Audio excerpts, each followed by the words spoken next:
What's up everyone, Alex here. In this video, I want to talk about the various things that I liked and didn't during my time playing Poison Control. A bit of a disclaimer though, I played as much of the game as I wanted and needed to before making this video, meaning I decided to stop playing it after several hours for the reasons outlined here, which is why I decided to not make this into a full review. That said, the 5 things that I want to talk about in this video represent the most noteworthy aspects of the game for me that I'd like to share with you all. And as many of you have requested in my previous 5 things video, I'll also be sharing my opinions when talking about each item.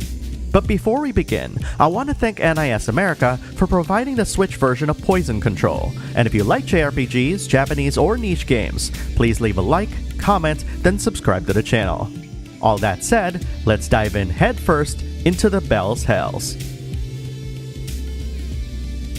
Poison Control pairs you up with a spunky poisonette and entrusts you with fulfilling various tasks specific to each of the personal hells born from the despair of the bells belonging to them. These tasks range from purifying a hell's poison mires to eliminating a number of enemies of a certain type.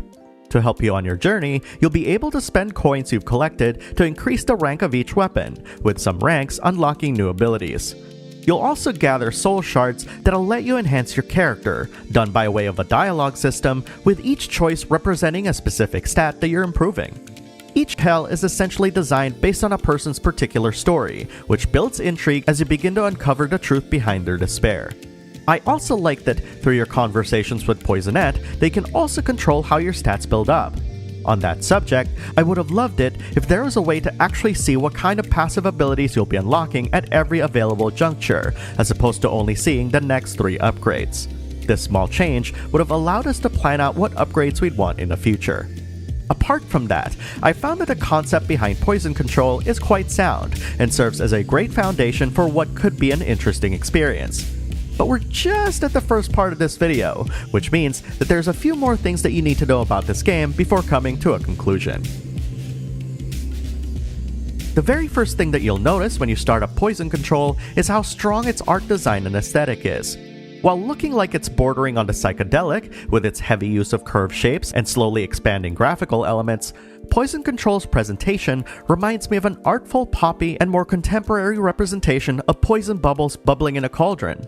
The choice of bright colors belies the danger of the source of its inspiration, instead creating an inviting atmosphere for players to get reeled in. For a game called Poison Control, I actually really love how inviting its aesthetics are, and I was doubly surprised how vibrant everything looked when considering that I was playing it on the Nintendo Switch. Speaking of, the game performs decently on the Nintendo Switch. I've encountered several frame rate dips here and there, but nothing that severely impacted my gameplay.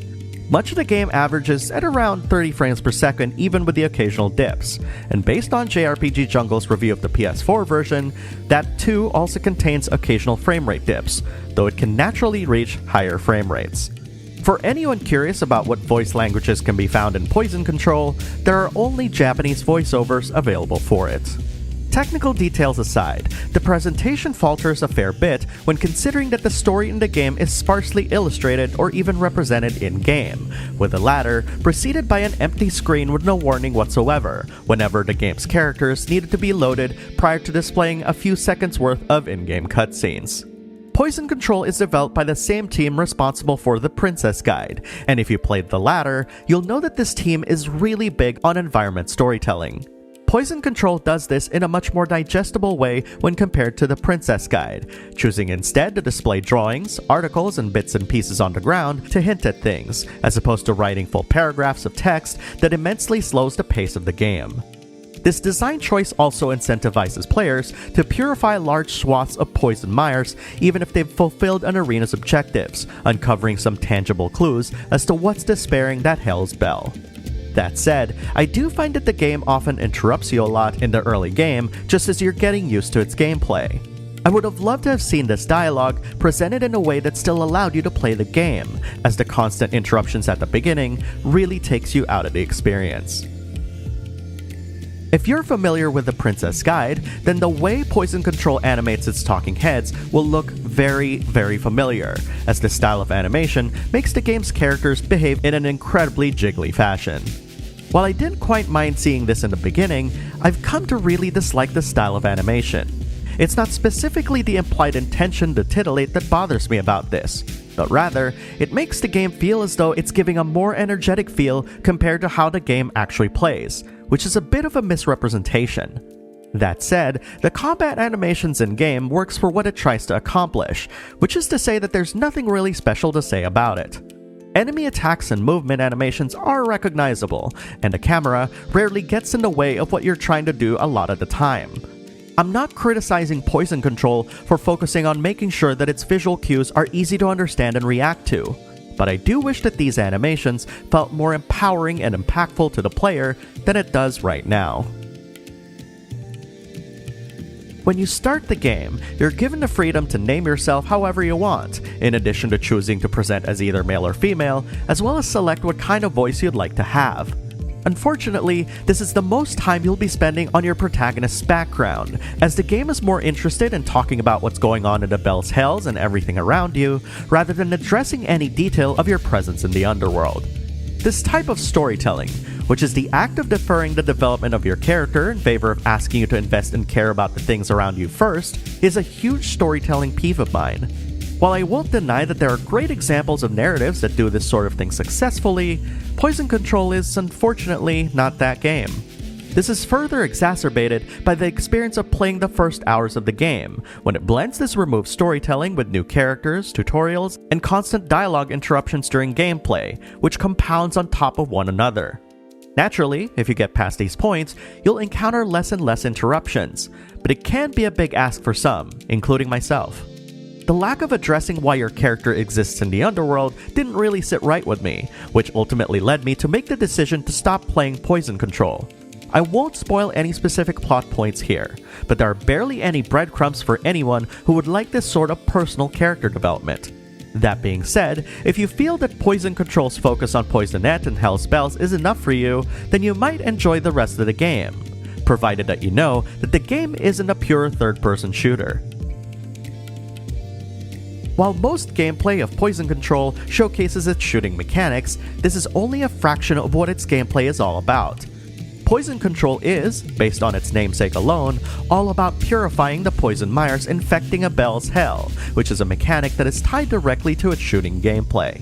You have a limited supply of ammo for your primary weapon. However, upon emptying your current magazine, you are subject to a waiting period until your ammo is replenished in its entirety. This waiting period can be shortened by purifying the poison mires scattered about the arena.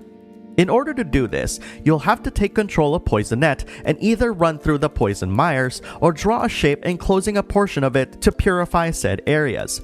The more poison you're able to purify, the less time you'll have to wait until your primary weapon reloads. There are strategic uses for either approach, with the former allowing you to snap back to your original location after running through the mire, and the latter allowing you to damage enemies that are caught in your enclosure. This purifying mechanic reminds me of an old game called Kicks, where you're supposed to cover the board with as many shapes as possible, though you're doing the exact opposite here.